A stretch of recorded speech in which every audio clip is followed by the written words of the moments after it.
Hello and welcome to Life Well Ridden, a channel devoted to my love for motorcycles and film, and well, especially my 2021 KTM 690 SMCR. So let's get into the man behind the camera. Kind of weird talking about yourself in third person, I don't know.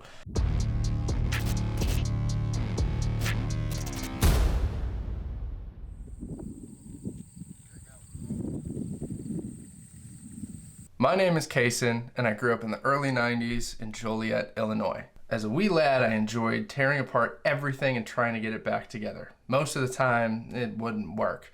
Not to mention my love for music and my favorite band at the time, System of a Down. I mean, come on, look at me. Wake up! I was introduced to motorcycles at an early age from the Fox Terra Firma films. You know, the ones that you would buy on DVD that I still have, but I don't have a DVD player. I mean, they were awesome. I would watch these damn DVDs every day after school, and they are still committed to my memory. My father, seeing this pure love, ended up buying me my first motorcycle, a Yamaha TTR 90. It was a great little bike and solidified my love for motorcycles at an early age. He then ended up getting a 2004 KTM 450 EXC to ride with me. And later, when I was about 10 years old, I would climb on top of milk crates and ride it around the backyard and ended up crashing into a bunch of trees and doing a whole bunch of things. But, I mean, sorry, Dad. After the TTR 90, I made the climb up some milk crates to kick my first two-stroke, a Yamaha YZ85. Now, for those of you who have ever ridden one of these things, they rip. After that YZ85, I ended up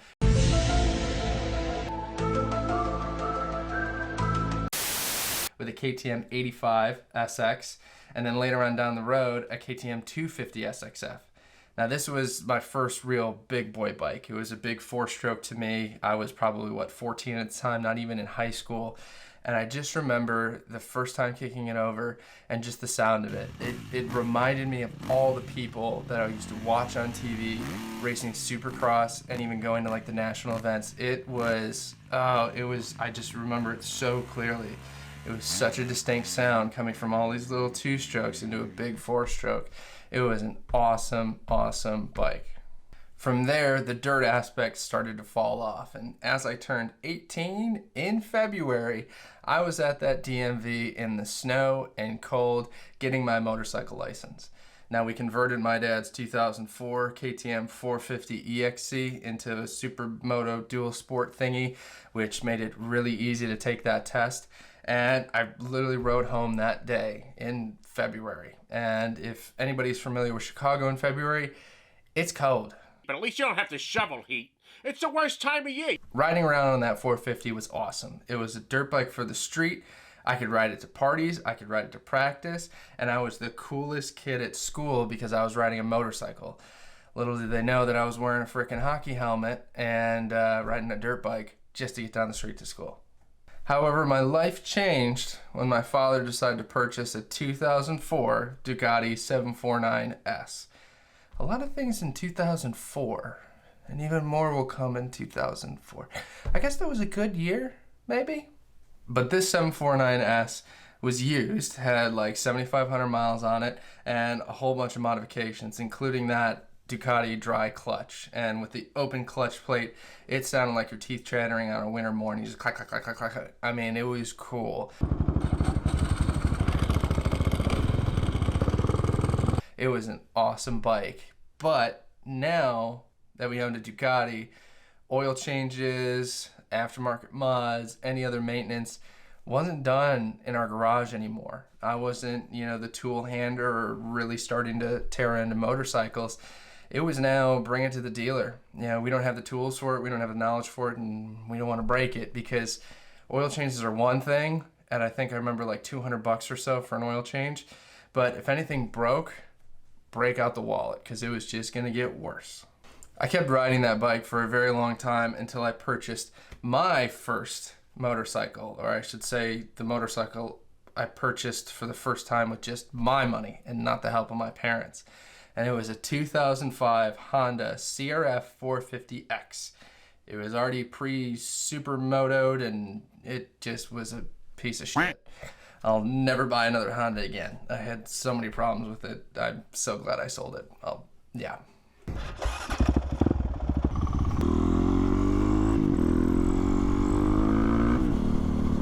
Then that brings us to a bike that I held near and dear to my heart.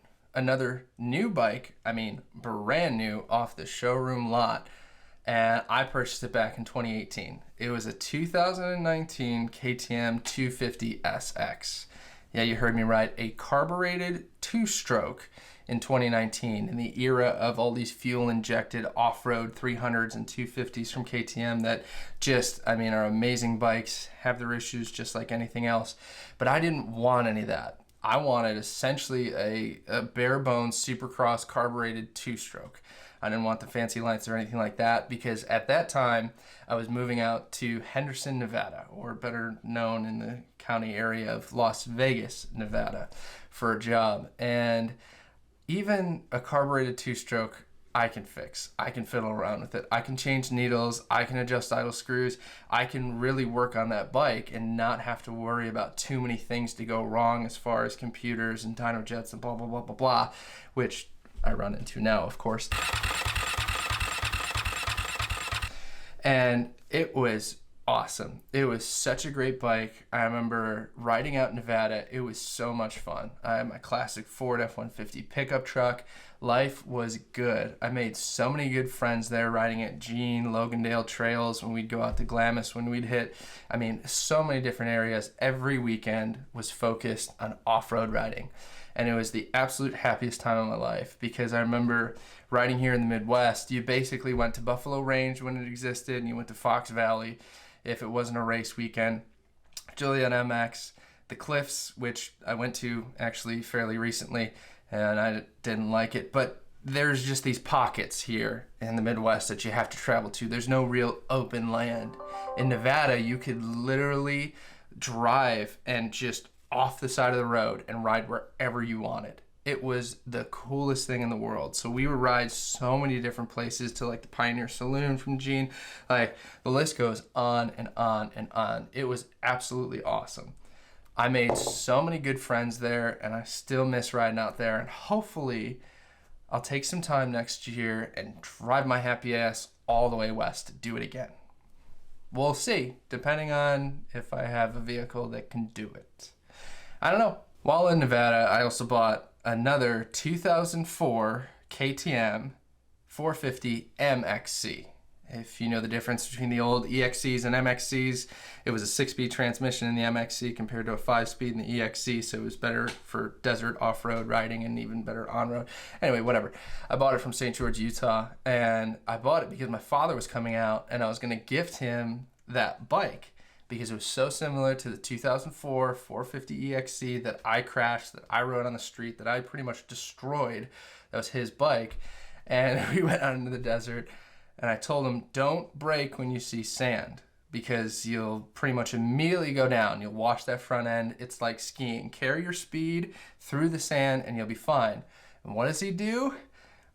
Brakes in the sand, and down he goes. And I was so close, I couldn't stop in time, so down I go. Oh God, I'm glad everybody was okay. But good Lord, Dad, like, come on. Anyway, that was another fun bike to ride around the street and, you know, have some supermoto stuff with. But at that time I had 3 motorcycles. I had my 250, a 450, and a Ducati in the garage. That was a lot of bikes. Nope. But everything took a turn in 2020. I'm not gonna bring it up. Everybody knows what happened. It was a rough time. I remember in the middle of the announcement for the lockdown, my wife and I immediately got in the car and drove down the Las Vegas Strip. And I have never, ever seen something like that in my life. No lights, everything barricaded, cops in front of you. I mean, this is a 24/7 operation of billions of lights and millions of people, and not a soul to be seen. Super eerie, creepy, just not a good time. So what we decided to do was move back to Illinois. Loaded up a U-Haul, drove all the way back in the middle of COVID. I think set a record time. I mean, I think 2 weeks after lockdown, we were on the road. Nobody was out there, and ended up back here in Illinois, where I am now. Quick side note, I've lived in Wisconsin, Michigan, Nevada, Illinois.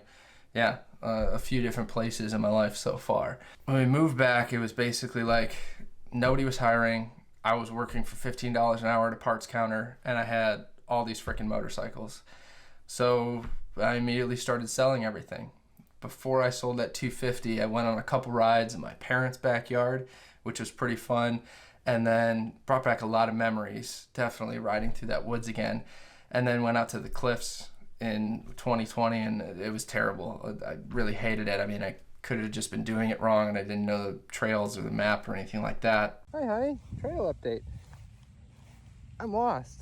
But it was 100% Jeeps. I mean, it was bad. It wasn't fun. I wouldn't go to the cliffs. But I ended up selling that 250.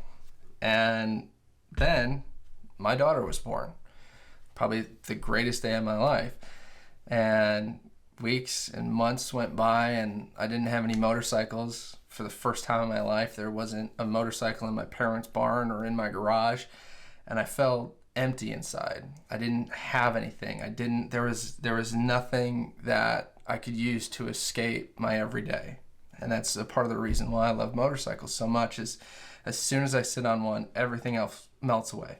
There's no worries of bills, of stress from work, of family life. It's 100% focused on that moment. And I love the places that motorcycles can take you. So not having that started to drive me absolutely nuts. Not even having the option. I wasn't gonna go rent a bike because that was way too expensive. I might as well just purchase one. But what do I purchase? Blah, blah, blah, blah, blah, blah, blah. Came to one visit to MCC in Villa Park, and I saw it sitting there. A 2021 KTM 690 SMCR. Went up to the salesman, Chris, and said, I want it. Tell me what I need to do, whatever it costs, whatever it takes, I want this bike. It was a mix between all the supermotos that I had, all of my previous dirt bike history, and a fairly well-rounded street bike that I could get somewhere on, you know, that wasn't painful to try to stretch out on longer trips around the highway. So it seemed like the absolute perfect match. And quite honestly, after picking it up in March, we all know how that went. Is it really 54 degrees out? Hope I don't f anything up. Which brings us to where this channel stands today. And I want to have a big shout out to everybody watching this video, as well as all of my subscribers, saying thank you for joining me on this journey. No, I am not the best filmmaker. No, I am not the best motorcycle rider or mechanic, but I love combining those things and at least showing the real personality that I have. I don't want to hide it behind perfect builds or perfectly, facilitated videos. I want to show you exactly what I go through to hopefully give you guys confidence if you want to tackle a build or tackle a part or tackle even just owning your first motorcycle. I'd rather show the hiccups and the honesty behind it than try to fake, yeah, I'm awesome, I'm great. I mean, hell, I can't even wheelie, right? I'm getting there, okay? I don't want to dump a really nice bike. It's the only one I got, all right? But with that being said, I wanted to give a huge shout out to the team that makes these videos possible. My camera operator, lighting design. Oh, God, that's bright. My sound engineer. What? And of course, our drone pilot. Whoop. Here I come. Thank you to all of you for watching, and thank you for those who support my channel. Definitely a lot more to come in the future and a lot more fun and exciting adventures. But for now, remember, keep riding. This is special.